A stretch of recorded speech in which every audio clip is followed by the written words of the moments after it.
మనము ఒకటే టార్గెట్, సాయి ప్రసాద్ రెడ్డిని ఓడించాలి. సాయి ప్రసాద్ రెడ్డిని కల్లుపాయి ప్రజలు గతంలో ఇక్కడ చేసిన పనులు 2014 నుంచి 2019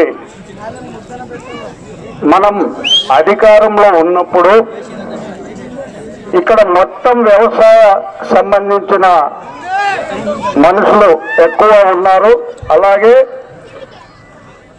కార్మికులు మిల్లుల్లో పనిచేసేవాళ్ళు, ఫ్యాక్టరీల్లో పనిచేసేవాళ్ళు చాలా మంది ఇక్కడ ఉన్నారు. ఇక్కడ వంక పారుతుంది సార్. ఆ వంక చుట్టూ దాదాపు 3000 ఎకరాలు పంట పండించుకుంటారు ఇక్కడ ఉన్న జనం. అది గత 30 సంవత్సరాల నుంచి మేము నేను చూసిన దాని ప్రకారం అయితే ఆ కాలువని ఎప్పుడు కూడా క్లీన్ చేసిన పాపాను పోలేదు. అది మన గౌరవనీయులు మాజీ ఎమ్మెల్యే మీనాక్షి నాయుడు గారు తన సొంత ఖర్చులతో దాదాపు ఈ కాలువని మొత్తం క్లీన్ చేపించి 3000 ఎకరాలు పంట పండించుకునే పరిస్థితి తీసుకొచ్చిన నాయకుడు మీనాక్షి నాయుడు గారు.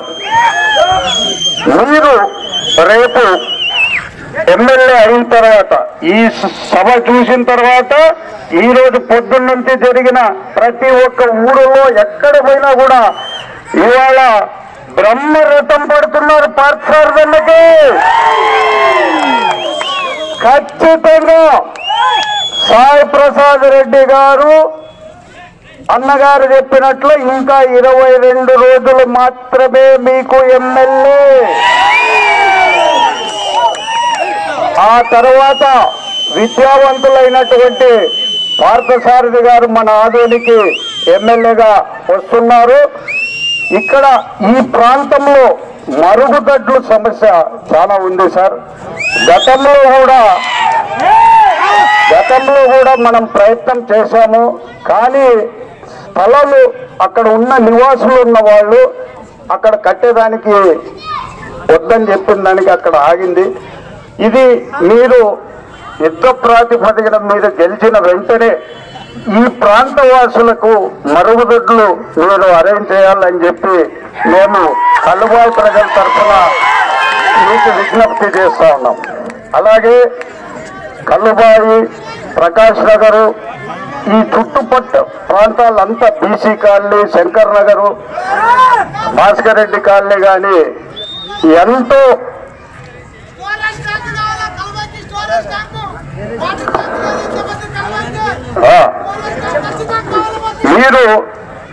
మీరు ఇది మీకు రేపు పొద్దున్న మీకు అత్యధిక ఆదోళనలో ఉండే 42 వార్డుల్లో బీజేపీ క్యాండిడేట్ అయిన మీకు అత్యధికంగా మెజార్టీ వచ్చే వార్డు ఇదే.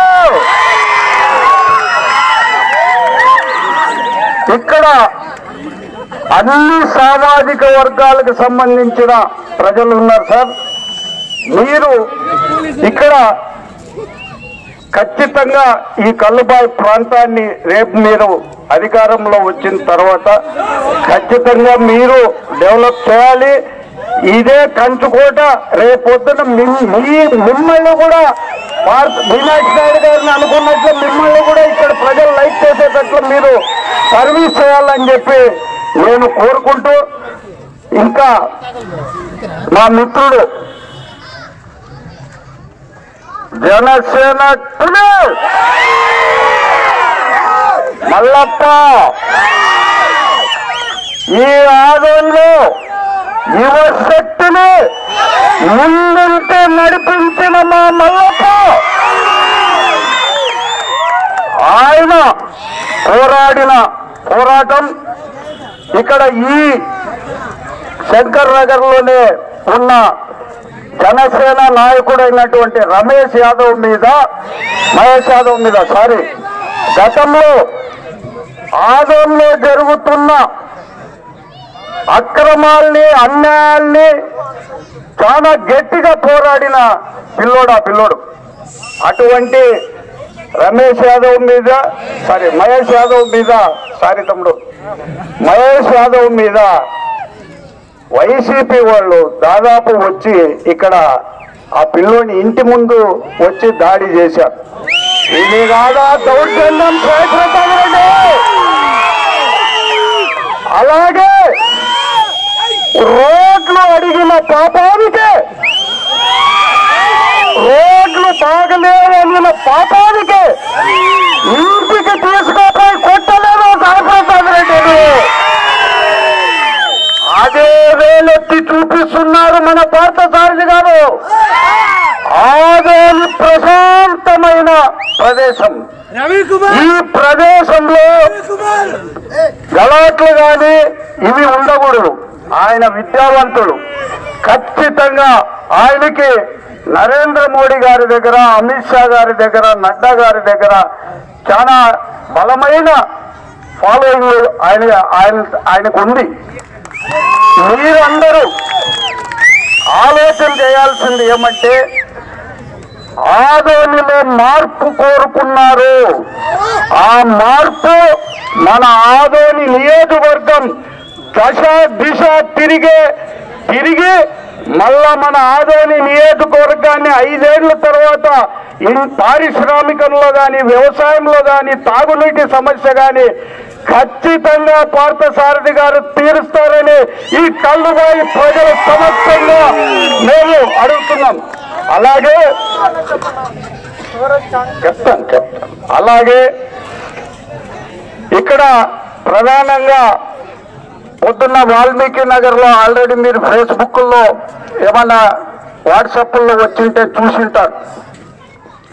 వాల్మీకి నగర్ లో పెద్ద ఆయన మీనాక్షి నాయుడు గారు శాశ్వతంగా ఆదోనిలో తాగునీటి సమస్య పరిష్కారం చేయాలని పార్థసారథి గారికి పైన ఉన్న ఇన్ఫ్లుయెన్స్ తో ఆర్డబ్ల్యూఎస్ వాళ్ళతో కూడా మాట్లాడి దాదాపు ఆదోనిలో ప్రతి గ్రామానికి, ప్రతి వార్డుకి నిరంతరం ప్రతిరోజు నీళ్లు వచ్చేదానికి అరేంజ్మెంట్స్ చేస్తున్నారు.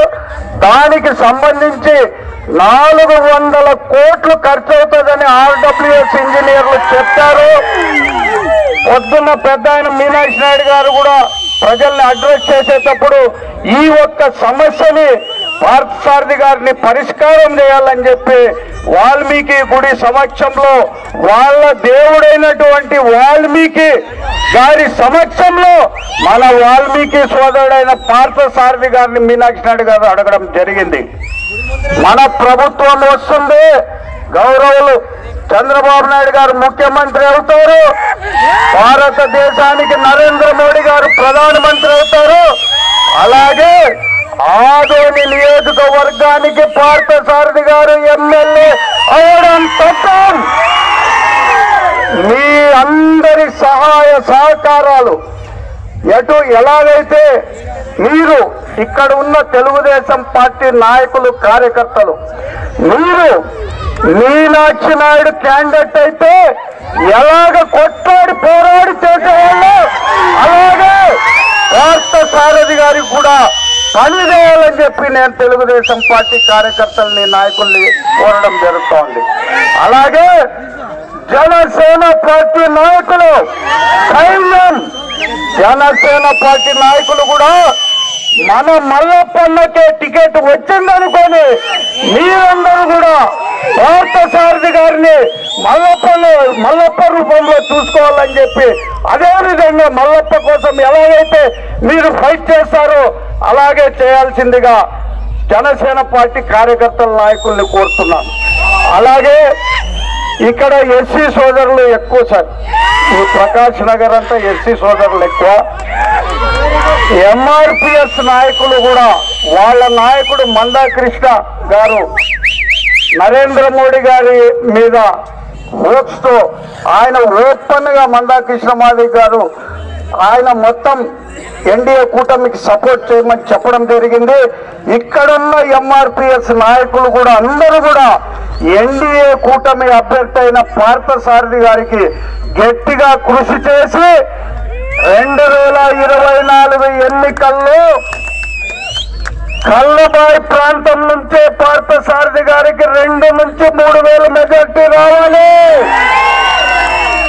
గత ఎలక్షన్ లో దాదాపు జనసేన గాని తెలుగుదేశం గాని ఎక్కువ శాతం వచ్చిన ఏరియా ఇది. అదేవిధంగా మీరందరూ కూడా పార్థసారథి గారి మీద మీ చల్లని చూపు ఇక్కడ ఆయన మీద పెట్టి ఖచ్చితంగా మీరందరూ పెద్ద ఆయనకు వస్తే ఎలా చేసేవాళ్ళు అలాగే చేయాలని చెప్పి ఇక్కడున్న కల్లుబాయి ప్రాంత ప్రజలందరూ కూడా చేతులు జోడించి వేడుకుంటుంటూ ఇప్పుడు ఈ మధ్యన బాగా ఉంటుంటారు. రీసెంట్ గా మన సాయన్న కూడా అన్నారు, సింహం వస్తుంది, సింగిల్ గా వస్తుంది, నక్కలు గుంపులుగా వస్తామంటున్నారు. సాయన్న నీకు చెప్పేది ఒకటే, సింహం సింహం సింహం సింహం అంటారు. నీకు ఇంకోటి తెలియదేమో, ఎవరన్నా రాత్రిపూట దొంగలు వస్తే ఊరు మొత్తం కలుస్తాం, ఎవడన్నా మూఢనమ్మకాలు ఊర్లోకి వస్తానంటే ఊరు మొత్తం కలుస్తాం. పిచ్చి కుక్క ఉందనుకో ఊరు మొత్తం ఏకమయ్యి ఆ పిచ్చి కుక్కని తరిమి కొడతాం. కరెక్టా కాదా? అదేవిధంగా సాయన్న నిన్ను అడిగేది ఒకటి, ఈ గత 10 సంవత్సరాల నుంచి ఎంత దారుణం చేసినావన్నా ఆదోని రాజకీయంని పర్సనల్ గా అటాక్ చేపిస్తున్నారు. ఏదన్నా చెప్పాలి కదన్నా. రీసెంట్ గా మా పార్దన్న మీద పర్సనల్ గా అటాక్, ఏదో మన ఇంట్లో పర్సనల్ అటాక్ అందరికుంటాయన్నా. నేను అడుగుతున్నాను, మీ మిద్దు మీద ఇసుపెట్టకు ఆడిచ్చేది అది మీరు చేశారా లేదా? అదేవిధంగా రేషన్ స్మగ్లింగ్ చేసినారా లేదా? కబ్జాలు చేశారా లేదా? వీటికి అన్నట్లుగా ఆన్సర్ చెప్పిన తర్వాతే బీజేపీ పార్టీ నాయకుల్ని అదేవిధంగా జనసేన నాయకులు టీడీపీ నాయకుల్ని మీరు విమర్శించాలన్నా. ఇంకా చెప్తూ ఉంటారు ఆ బీసీ నాయకులు, మేము బీసీ నాయకులని. కానీ ఒక మన బీసీ నాయకుడు వస్తే పని మీద ఏవేవో లేని పనివి అబద్ధాలు చెప్పి ఈ రోజు పబ్బల్ని కడుపు నింపుకుంటున్నారు. దయచేసి ఇలాంటి రాజకీయం చేయొద్దండి. అదేవిధంగా అన్న ఈ Kallabavi BC colony, Bhaskar Reddy colony, Prakash Nagar, తర్వాత వైఎస్ఆర్ నగర్, శంకర్ నగర్, ఇక్కడ ఇవన్నీ ఏరియా పెద్ద ఏరియా అన్న. ఇక్కడ ప్రాబ్లం ఏమంటే సమ్మర్ వస్తే 15 to 20 days వాటర్ వస్తుంది. ఇక్కడే కౌన్సిలర్లు ఉన్నారు, వీళ్ళు ఇంటి ముందర కాలు కూడా తూర్చుకోలేరు. నేను అక్కడ రీసెంట్ గా ఒక పెద్ద హోల్ ఉంది, దాదాపు 2 సంవత్సరాల నుంచి చూస్తున్నా. ఏమి చేయలేరన్న ఈ వైసీపీ వాళ్ళు. ఊరికే దండగా అది ఏదో పేటీఎం 5 రూపాయలు వేస్తున్నట్లు అనిపిస్తుంది అంతే. దయచేసి అన్న రేపు పొద్దున మీరు గెలిస్తే ఇక్కడ మెయిన్ ప్రాబ్లమ్స్ మురుగుదొడ్ల ప్రాబ్లం, లేడీస్ కి చాలా ఇబ్బంది ఉంది. అదేవిధంగా వాటర్ ప్రాబ్లం. ఇక్కడ రీసెంట్ గా మనకు ఇక్కడ దగ్గరలోనే కొన్ని గవర్నమెంట్ ప్లేసులు ఉన్నాయన్న, అక్కడ మీరు ఒక సమ్మర్ స్టోరేజ్ ఏర్పాటు చేస్తే నిజంగా మేమంతా మీకు రుణపడి ఉంటామన్న రేపు గెలిచిన తర్వాత. అదేవిధంగా ఇంకొక మాట కూడా మన సాయన్న అన్నాడు, మీరు కానీ గెలిస్తే నేను రాజకీయాలు వెళ్తానని. నిజంగా చెప్తున్నాను సాయన్న, దేవుడు కరుణించి మమ్మల్ని కానీ గెలిస్తే ఖచ్చితంగా గెలుస్తాం. మమ్మల్ని మీరు రాజకీయంగా వదులుతామన్నారు, మేమేం చేస్తాం తెలుసా? మీ బ్యాగేజ్ తీసుకొని మిమ్మల్ని హైదరాబాద్కి చలవ అంటాం. ఇది మాత్రం కన్ఫర్మ్ చేస్తాం. నిజంగా చెప్తున్నా, ఎన్ని అక్రమాలు దొంగలు రాజకీయం అంటే ఏదన్నుందంటే ఈ వైసీపీ పార్టీ. అదేవిధంగా మా పవన్ కళ్యాణ్ గారు 4వ భార్య అయినటువంటి జగన్మోహిని ఎప్పుడు మాట్లాడుతూనే ఉంటుంది. ఒక సీఎం అయిన తర్వాత ముగ్గులో ఎవరన్నా గులకరాయితో కొడతారా? మళ్ళీ అది ప్లాన్ గా చేసుకొని గులకరాయి తీసుకొని ఎంత డ్రామాలు చేస్తారు. పోయినసారి కోడి కత్తి, తర్వాత ఇప్పుడు గులకరాయి, తర్వాత బాబాయినే చంపినోడు, వాళ్ళ చెల్లెలకే మంచి చేయనోడు మన ఆంధ్ర రాష్ట్రానికి ఏం చేస్తాడు? మీరందరూ ఇదంతా దృష్టిలో పెట్టుకొని జనసేన, టీడీపీ, బీజేపీ, ఎన్డీఏ కూటమైనటువంటి బీజేపీ అభ్యర్థి పార్థసారథి గారికి కమలం గుర్తుపై ఓటేసి గెలిపించాలని కోరుతున్నాను. అదేవిధంగా జనసేన, టీడీపీ, బీజేపీ, ఎన్డీఏ కూటమి తరఫున ఏర్పరిచిన టీడీపీ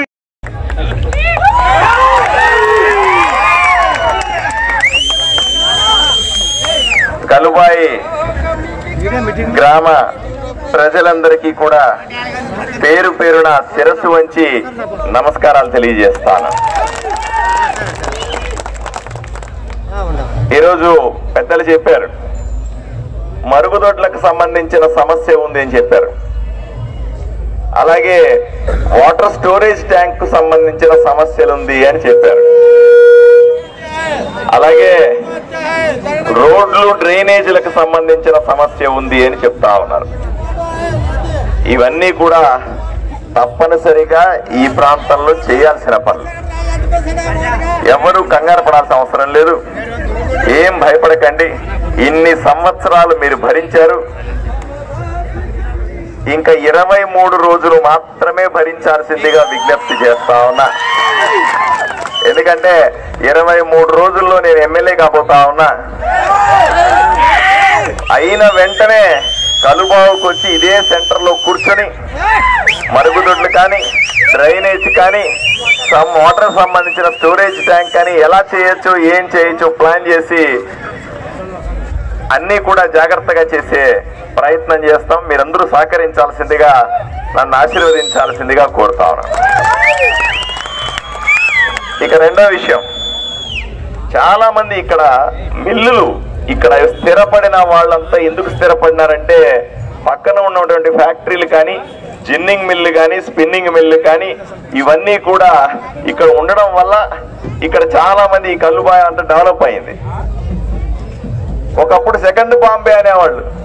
సెకండ్ బాంబే అంటే బాంబేలో ఉన్న ఫ్యాక్టరీలు ఉండేటివట, బాంబేలో ఉన్నటువంటి ఉద్యోగాలు ఇక్కడ ఉండేటివంట, బాంబేలో ఉన్నటువంటి సంపద ఇక్కడ ఉండేదంట, బాంబేలో జరిగినంత వ్యాపారం ఇక్కడ జరిగేదంట. అందువల్ల ఎక్కడెక్కడి నుంచో జనాలంతా వచ్చి కలుబాయిలో కానీ, ఆదోన్లో కానీ సెటిల్ అయినారు. దురదృష్టం ఏమిటంటే ఈ రోజు ఎవరన్నా అడిగితే ఏమయ్యా ఆదోని సెకండ్ బాంబేనా అంటే మీరేం చెప్తారు? ఏమీ చెప్పలేని పరిస్థితి, మనమే ఏడ్చుకుంటూ కూర్చునే పరిస్థితి. మిల్లులు పోయా, మిల్లులన్నీ కూడా మూతపడిపోయా, కొత్త మిల్లులు రాకపోయా, కార్మికులందరూ కూడా కూలీలైనారు, కూలీలు కూడా దొరక్కపోతే వలసపోయినారు. ఈ రోజు తలుచుకుంటేనే కడుపు మండే పరిస్థితి, కన్నీళ్ళు వచ్చే పరిస్థితి.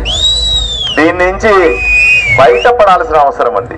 కార్మికులకు అందరికీ చాలా స్పష్టంగా చెప్తా ఉన్నా, ఎంతో మంది దీని మీద ఆధారపడ్డ వాళ్ళకందరికీ స్పష్టంగా చెప్తా ఉన్నా, ఆదోని ప్రజలకందరికీ స్పష్టంగా చెప్తా ఉన్నా, అయ్యా కంగారు పడాల్సిన అవసరం లేదు. మూతపడిన మిల్లుల్ని మళ్ళీ తెరిపించే ప్రయత్నం చేస్తాను. ఎందుకంటే వాళ్ళకు కొన్ని సబ్సిడీలు ఇస్తేనో, కేంద్ర ప్రభుత్వం దగ్గర నుంచి హామీలు ఇస్తేనో, వాళ్ళకు సపోర్ట్ చేస్తే మళ్ళీ ఈ మిల్లులన్నీ కూడా ఓపెన్ అయ్యే అవకాశం ఉంది. అయితే అందరికీ ఉద్యోగాలు వస్తాయి. సుమారుగా 10,000 మంది ఉద్యోగస్తులు, మిల్లులో కార్మికులు రోడ్డు మీద పడినారు. వీళ్ళందరినీ కాపాడుకోవాల్సిన అవసరం ఉంది. వీళ్ళందరికీ కూడా మళ్ళీ ఉద్యోగాలు ఇవ్వాల్సిన అవసరం కూడా ఉంది. కాబట్టి అవసరమైతే నేను రాష్ట్రమంతా తిరుగుతాను, వివిధ దేశాలు తిరుగుతాను, ఢిల్లీ దాకా పోయి ఎవరెవరైతే ఫ్యాక్టరీలు పెట్టాలనుకుంటున్నారో వాళ్ళందరినీ మొక్కి, అయ్యా నేను ఇక్కడ ఎమ్మెల్యే, ఆదోనికి రండి, ఆదోనిలో పరిశ్రమలు పెట్టండి, మేము సహకరిస్తామని కేంద్ర రాష్ట్ర ప్రభుత్వాల దగ్గర పర్మిషన్లు ఇప్పిస్తాను. తప్పనిసరిగా మళ్ళీ ఏదైతే రెండవ బాంబే అని చెప్పేవాళ్ళు ఆ పూర్వ వైభవాన్ని తెస్తానని మీ అందరికీ కూడా హామీ ఇస్తా ఉన్నాను. ఏమి ఇబ్బంది ఏం లేదు. కేంద్ర ప్రభుత్వం సహకరిస్తుంది. నరేంద్ర మోదీ గారు నాకు తండ్రి లాంటి వాళ్ళు. నన్ను ఇక్కడికి పంపించిన వ్యక్తి. ఆదోనికి నువ్వు పో, ఆదోని ఎమ్మెల్యే కా, ఆదోని అభివృద్ధికి తప్పనిసరిగా సహకరిస్తానని నా భుజం తట్టి పంపించిన నరేంద్ర మోదీ గారు తప్పనిసరిగా మనం ఏ పేపర్ పెట్టినా సంతకం పెడతాడు. కంగారు పడాల్సిన అవసరం లేదని ఆదోని ప్రజలందరికీ కూడా నేను ఈ సభాముఖంగా తెలియజేస్తా ఉన్నా.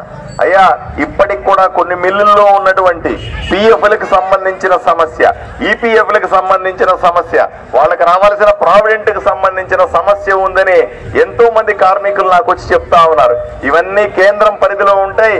ఏ రోజు కూడా ఎవరు కేంద్రాన్ని దగ్గరికి పోయి మా కార్మికులకి, మా జనాలకి, ఆదోని ప్రజలకి ఈ సమస్య ఉందని చెప్పలేదు. కాబట్టి వాళ్ళు చేయలేదు.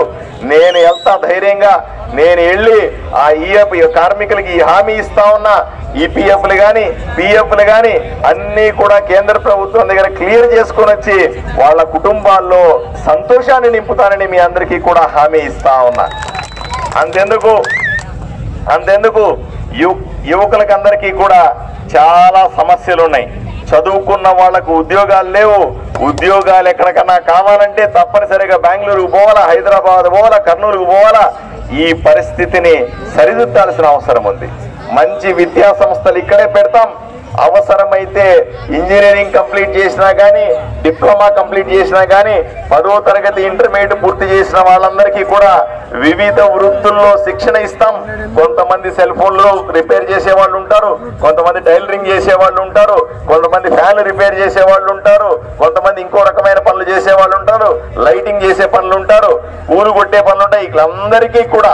వీళ్ళందరికీ కూడా వివిధ వృత్తుల్లో తప్పనిసరిగా శిక్షణ ఇస్తాం. శిక్షణ కూడా ఉచితంగానే ఇస్తాం. శిక్షణ ఇచ్చిన తర్వాత వీళ్ళు ఎక్కడికో పోయి, మామూలుగా ఎక్కడన్నా మనం చదువుకుంటేనో శిక్షణ తీసుకుంటేనో ఎక్కడికో ఫ్యాక్టరీలకు పోయి, ఎక్కడో కంపెనీలకు పోయి అప్లికేషన్లు పెడితే 10 అప్లికేషన్ పెడితే ఏదో 1, 2 వాళ్ళ మొహాలు చూస్తాయి. అలా కాకుండా అన్ని కంపెనీల్ని ఒప్పిస్తాను. దేశ విదేశ కంపెనీలను ఒప్పించి అందరినీ ఆదోనికి తీసుకొచ్చి ఎవరైతే శిక్షణ పొందినారో వాళ్ళకందరికీ ఉద్యోగ అపాయింట్మెంట్లు ఇక్కడే ఇప్పించే ప్రయత్నం చేస్తానని ఆదోనిలో ఉన్నటువంటి నిరుద్యోగులకి, ఆదోనిలో ఉన్నటువంటి చదువుకున్న యువకులకి అందరికీ కూడా నేను హామీ ఇస్తా ఉన్నాను. చిట్ట చివరిగా, సమయం తక్కువ ఉంది కాబట్టి చిట్ట చివరిగా చెప్తా ఉన్నాను. అయ్యా, 22 రోజుల్లో నేను ఎమ్మెల్యేగా పోతా ఉన్నా. ఈ ఆదోని నాది, ఈ ఆదోని నాది, ఈ ఆదోని ప్రజలు నా వాళ్ళు. ఇక్కడ ఎటువంటి సమస్య వచ్చినా నేను ముందుంటాను. అయ్యా, మహేష్ యాదవ్ సాక్షిగా చెబుతా ఉన్నా, నీ మీద జరిగిన దాడిలాగా మరి ఏ యువకుడి మీద దాడి జరగకుండా చూసుకునే బాధ్యత నేను తీసుకుంటానని చెప్తా ఉన్నా. అయ్యా, నేను రౌడీయిజం సహించను, గూండాయిజం సహించను, దౌర్జన్యాలు సహించను. అందరూ సుఖ సంతోషాలతో ఉండాలా. కులాలకు అతీతంగా, మతాలకు అతీతంగా అందరూ కూడా, ముస్లింలైనా, హిందువులైనా సరే, క్రిస్టియన్లైనా, ఎస్సీలైనా, ఎస్టీలైనా అందరూ సంతోషంగా బతకాలని కోరుకునే వ్యక్తిని. ఏ గొడవ వచ్చినా నన్ను దాటుకునే పోవాలా. నేను ఒప్పుకోనంటే ఒప్పుకోను. ఇంకా నేను ఈ గూండాలు ఎవరైతే ఉన్నారో, ఎవరైతే రౌడీలు ఉన్నారో, కొట్టేస్తాము ఎవరినన్నా అనుకుంటున్నారో వాళ్ళందరికీ హెచ్చరిక చేస్తా ఉన్నా. ఇబ్బంది పడాల్సిన అవసరం లేదు. దయచేసి అర్థం చేసుకోండి. రౌడీజం చేయాలంటే పక్క ఊరికి వెళ్ళి చేసుకోండి, ఆదోనిలో చేయడానికి లేదు. గూండాయిజం చేయాలంటే ఇంకెక్కడన్నా చేసుకోండి, ఆదోనిలో చేయడానికి లేదు. ఆదోనిలో డాక్టర్ పార్థసారథి ఉన్నాడు ఎమ్మెల్యేగా. నన్ను దాటుకుని మీరు గూండాయిజం, రౌడీజం చేయలేరని మహేష్ యాదవ్ సాక్షిగా ఈయనకు నివాళి, ఈయన మీద జరిగిన జాడికి ప్రతీకారంగా చెబుతున్న మాటలు ఇవి. ఇంకొకటన్నా భూపాలన్న చెప్పినాడు నాకు. భూపాలన్న సాక్షిగా చెప్తా ఉన్నా ఇక్కడ. అయ్యా, ఇక్కడే నేను వస్తా ఉంటే చెప్పినాడు, 40 ఎకరాలు ఇక్కడ సాయి ప్రసాద్ రెడ్డి గారి ఎమ్మెల్యేగా ఉండగానే దాని మీద రెడ్ మార్కు పెట్టి అసైన్డ్ భూమి, ప్రభుత్వానికి సంబంధించిన 40 ఎకరాల భూమిని రెడ్ మార్కు పెట్టి ఆక్యుపై చేసుకున్నాడు. సొంత మనుషులకి, కుటుంబ సభ్యుల పేరు మీద రిజిస్ట్రేషన్ చేసుకున్నాను అని చెప్తా ఉన్నాడు. అయ్యా సాయి ప్రసాద్ రెడ్డి, ఎంత తింటావయ్యా నువ్వు? సరిపోదా? కడుగు పట్టదయ్యా నీకు? వేల కోట్లు సంపాదించావండి. ఎన్ని మార్గాల్లో పేకాడి సంపాదిస్తేవి, మటకాడి సంపాదిస్తేవి, పక్క రాష్ట్రం నుంచి మద్యం తెచ్చి సంపాదిస్తేవి, ఊరోళ్ళ స్థలాల మీద కబ్జా పెట్టి సంపాదిస్తేవి. ఇవన్నీ సరిపోక ప్రభుత్వ భూమి మీద పడతావా? ఏమయ్యా నీకు అసలు ఎంత కావాలా? మనిషి సస్తే కేవలం 6 అడుగుల భూమి సరిపోతుంది. 40 ఎకరాల భూమి ఎక్కర్లేదు. దయచేసి ప్రజల దగ్గర మంచి అనిపించుకో, ప్రజల దగ్గర గొప్ప ఎమ్మెల్యే అనిపించుకునే అవకాశం నీకు ఇచ్చిన, ఒకసారి కాదు 2 సార్లు అవకాశం ఇచ్చినా సరే ఈ రోజు నువ్వు జనాలందరూ చీ చీ చీ అంటా ఉన్నారు. నువ్వేమేమల్లేవయ్యా? ఎంతకాలం ఊడిగా చేస్తావు? ఎంతకాలం జనాలను ఇబ్బంది పెడతావు? సరే, అయిపోయింది. ఈ 22 రోజులు ఊరేగు ఎమ్మెల్యే లాగా అయిపోయింది కదా, ఇంకా వదిలిపెడతా ఉన్నాం. 23వ రోజు నుంచి ఇంకా నువ్వు కాషాయం రెడీ చేసుకో, ఇంకా ఏమి టెన్షన్ లేదు, మేమంతా రెడీగా ఉన్నాం. కావాలంటే మహేష్ అన్న ఈయన మీద చేసిన దాడికి అయ్యా నువ్వు కాషాయం కమండలం స్పాన్సర్ చేయి, ఎమ్మెల్యేకి సంతోషంగా ఆయన్ని పక్క ఊర్లో వదిలిపెట్టొద్దాం. హాయిగా ప్రజలు సంతోషంగా సుఖంగా బతుకుతారని మీ అందరికీ హామీ ఇస్తా ఉన్నా. మళ్ళీ చెప్తా ఉన్నా, కబ్జా కోరులు ఎవరైతే ఉన్నారో ఎమ్మెల్యే కానీ ఎమ్మెల్యే అనుచరులు కానీ ఇంకెవడన్నా వచ్చి ప్రజల ఆస్తుల మీద పడ్డం, ప్రజల స్థలాల మీద పడ్డం, దోచుకోవడం, మాది అని దొంగ రిజిస్ట్రేషన్లు చేయడం, రెడ్ మార్కు పెట్టి దాన్ని తీసేయాలంటే డబ్బులు అడగడం, ఇవి ఎవరన్నా చేస్తే తోలు తీస్తానని మాత్రం గట్టిగా చెప్తా ఉన్నా. ఈ ఆదోని నాదే, ఆదోనిని కాపాడుకోవడం నాకు తెలుసు, ఆదోనిని అభివృద్ధి చేయడం తెలుసు, ఇక్కడ ప్రజలని కాపాడుకోవడం కూడా నాకు తెలుసు, ఇక్కడ ప్రజలను సంతోషంగా ఉంచడం కూడా నాకు తెలుసు. నేను ఆషామాషి ఇట్లాంటి ఎమ్మెల్యేని కాదు. రాబోయే రోజుల్లో నరేంద్ర మోదీ శిష్యుడిగా ఎలా చేయబోతారో మీరు చూద్దురు గాని మేము అందరి ఆశీర్వాదం కావాలి. మీరు ఒక్కసారి నన్ను దీవించండి చాలు, మిగతా పనులని నేను చూసుకుంటానని తెలియజేస్తూ నన్ను కమలం గుర్తు మీద మరీ ముఖ్యంగా ఆర్టీ డెంటల్ క్లినిక్ గత 25 సంవత్సరాల నుండి దంత వైద్య రంగంలో అపార అనుభవం గడించిన డాక్టర్ ఏ రాజ్ కుమార్ రెడ్డి గారు పీడీఎస్ డెంటల్ సర్జన్ గారి ఆధ్వర్యంలో ఆర్కే దంత వైద్యశాల నందు అత్యాధునిక పరికరాలతో అత్యుత్తమమైన వైద్య సేవలు అందించబడుచున్నవి. మా ప్రత్యేకతలు ఎత్తు వంకర పళ్ళు సరిచేయుట, root canal treatment, dental implant, laser treatment, clips, composite చికిత్సలు, చిగుళ్లకు సంబంధించిన మరియు విరిగిన దవడ ఎముకలకు శస్త్రచికిత్సలు చేయబడును. అన్ని రకముల దంత వైద్య సేవలు అందించబడును. ఆనిముత్యాల్లాంటి మీ దంతాల సంరక్షణకై మీ అందమైన చిరునవ్వుకు మరింత అందాన్ని చేకూర్చేందుకు విచ్చేయండి RK dental clinic, shop number 19/417, first floor, Balaji complex, B new mobiles పైన, మున్సిపల్ స్కూల్ ఎదురుగా, ఆదోని. Contact phone 08512 251 525, cell 739600 3394.